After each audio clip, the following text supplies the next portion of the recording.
Yeah, it's amazing to just hear how you blend your organic and your electronic influences together in such a beautiful way. Thank you. Yeah, that's a hard one, honestly. Now we have a name for it now. People call it hybrid scoring or hybrid music, but it really is hard to get that right. It's very easy to use orchestral elements or rock band aesthetic or ethos and elements over top of electronics, but it's really hard to make those two things speak in equal measure. And so, because I love both of them so much, it's a real passion of mine. So I appreciate you saying that. Yeah, no, it's beautiful. I watched the making of, and oh, cool. Also, the entire album was very beautiful. Yeah, thank you so much. That was performing electronic opus too was really special. It was really special. We performed at the Arched Performing Arts Center in Miami with a full orchestra and this massive topographic wall with 12,000 lumen projectors, and it was crazy. It was unbelievable. Hard though, because I played like 7 instruments in one night. So my brain just was rewiring every 5 seconds. I'm like, new instrument, glockenspiel, oh my god, bowed, lap dulcimer, oh my god, bass, it's like, it was hard, but just really, it was awesome. And the orchestra was incredible, the band was incredible, it was great, really good. Do you ever hit like a wall when you're trying to push your boundaries of how many instruments you can play? And is that when all the time? Yeah. Is that usually when you start saying, okay, I'm gonna hire people to do that specific part? Or? I like working with other musicians just because there's another breathing, living being in the room with you that has their life experience and has gone through their own loss and sorrow and love and all of these things, and we bring that to what we play, every single person. And so I love that component of it. The humanity of someone that is on the other end of an instrument is very different from, if you do it all yourself, kind of the Prince model, there's a fun in that for sure, but you miss the sort of imprinting with another person, person's humanity. And that's, music is, we've just gone pretty deep here, but music is this catalyst for communication, and so when it's done, that transcends boundary or race or sex, everything, and so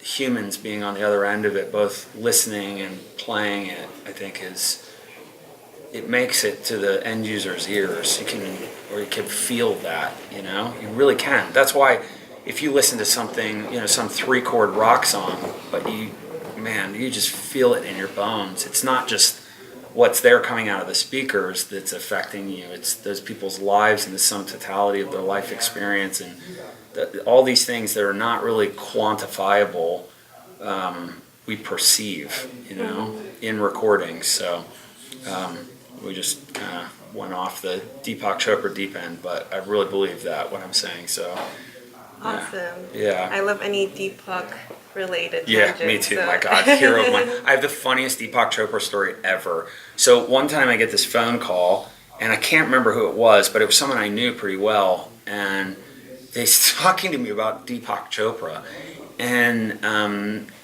it's just like kind of woven into the conversation.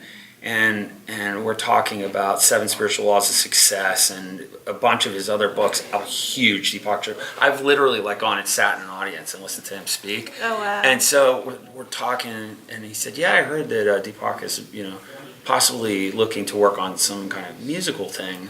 And I said, "Wow, well that's a coincidence. I'm a musician and I'm such a huge fan of his and everything."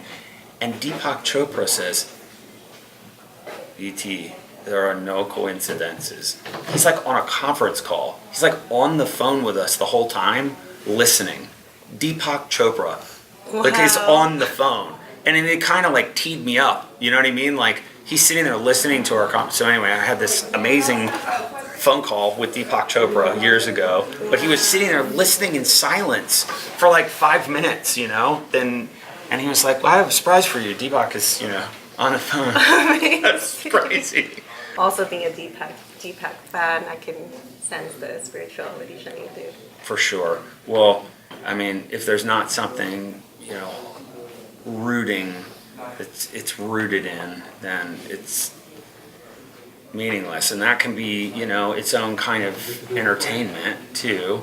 But I think that things like that are more sort of ephemeral and fleeting. And again, that music doesn't have to always be an active experience, but as an end user, I prefer when it is an active experience. And when it's an active experience, it's always rooted in something meaningful. So, have you kind of pinned down your favorite or things that I've seen so far? Yeah. Well, I'll tell you, I mean, my two favorites for sure. I love this DeepMind 12. It's an incredible instrument. And I got a prototype of that, and we started using it for All Hail the Silence shows. And I was using a couple analog polys, and it replaced them. And part of these old, beautiful vintage synths, you don't want to wreck them. And so I wanted something that was more robust. But what I love about that is it's got an effects chain that's just glorious, so I don't have to carry around a bunch of effects with me. And it's a great analog poly, So I'd say that, and the Roli blocks are outrageous. Have you seen those yet? Yeah, they feel a little bit like cashmere sweater. They're crazy. Yeah, they do have an interesting kind of texture thing. But the Seaboard, obviously, which I guess is last year, I mean, it's one of my favorite instruments that's ever been made. And the blocks are so freaking cool.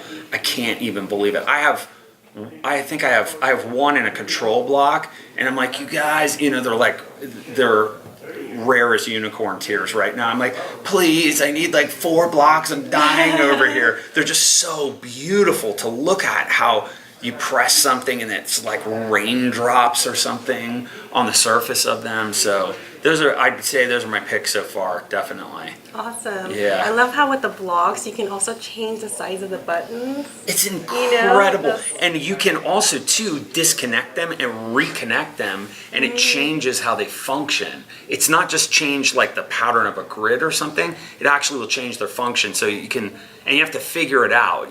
There's not really a manual, but it's very intuitive. So you can pull it apart and then take it and put it down here, and suddenly what was a block you're programming drums on becomes the bass line. And I only know that because I got to play with more than one of them when I was at the office, and then I only have one, so I want another block bad, at least one. So I think they should give you at least 10. If you see a guy with a funny haircut running out of NAMM with a square-sized bulge in his, that sounds horrific, but so yeah, it's me with a block. Yeah. Okay. So I want more. And you'll have to let us know when you're going to do like a Roli block orchestrated. I can't wait to do that. I'll tell you, I want to put those with my modular. So I've been begging them from the first second I saw it. I said, please make a control block that has control voltage and gates in and out. Can you imagine using that with a modular? Yeah, it would just be exciting. Outrageous. Or even like a Eurorack module where it had Bluetooth so you could talk to the blocks. You know what I mean? That I would settle for that. But there's got to be a way for those things to interface with a modular. So they'll do it. I mean, they're like, it's one of those things. It's, what is it? Don't look a gift horse in the mouth, I'm like, give you this amazing thing. You're like, yeah, but can you give me this too? It's like, wait, dude, we spent 3 years developing this thing. So, yeah. What a cool guy Roland is. He's a really special person insofar as CEOs go. It's rare that you get someone that in a corporate, and it's not corporate. I mean, it started very artisan, but it's a company that has that much sort of design integrity and macro goals for what they're trying to do. I love what Roli is doing as a company.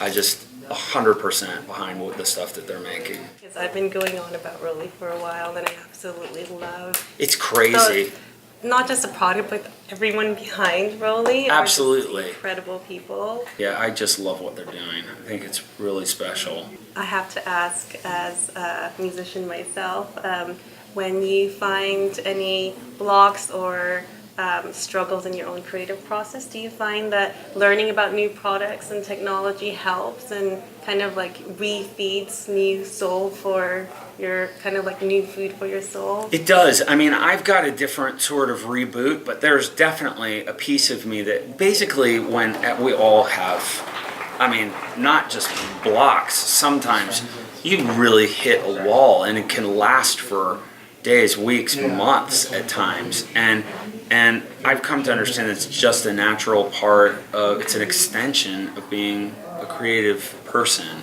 And instead of beating up on yourself and why is the hose closed off right now, right? Instead of doing that, I just find things that make me better at being me during that time. So something like researching new things, something like programming is really meditative for me. So I love just doing programming. Or something, for example, like as simple as just sound design, where there are things that I can do all the time, or doing literally solfege, or studying clefs. Like I'm terrible at the tenor clef, and so just sitting down and doing things like that, reading more, doing musical exercise, working my hand in exercises, things like that, that make me better at being me. Because what I've learned from doing it for so long is that it comes back. It just sort of undulates. It comes in waves, and you have to be in acceptance with that, So focus on things that I know I can achieve, more small micro goals, during that time.